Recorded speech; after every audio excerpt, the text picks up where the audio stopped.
The Ürümqi International Aviation Hub Construction Forum was held last week in the capital city of southwest China's Xinjiang Uyghur Autonomous Region. Representatives from major global aviation companies, including the Boeing Company of the United States and Europe's Airbus, domestic and foreign civil aviation administrations and airports, among others, gathered in Ürümqi to exchange ideas on building the Air Silk Road and other collaboration fields.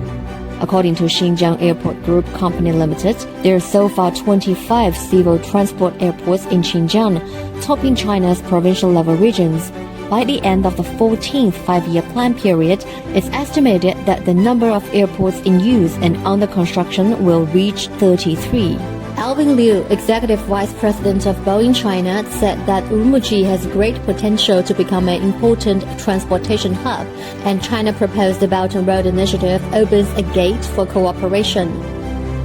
基本现在这个乌鲁木齐机场的客运量来说，波音的飞机客座的占有率呢，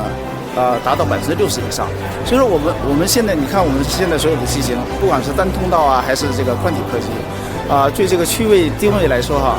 对它的这个所有将来的这个开辟的航线，不管是客机航线还是货机航线，我觉得我们的产品呢都会提供很有力的支持。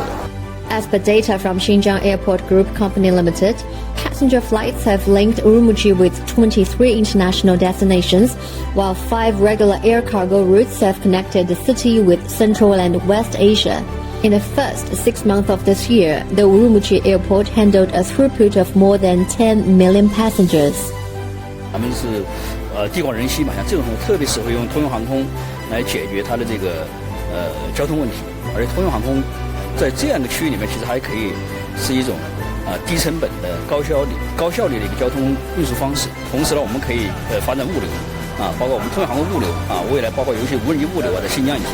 也是很有很好的一个应用场景。Silk Road Civil Aviation Cooperation Alliance was also launched during the forum. It aims to further deepen civil aviation cooperation for BRI participants and will take aviation business as a link to promote cooperation among multiple parties, according to China Air Transport Association, which is the initiator of the alliance.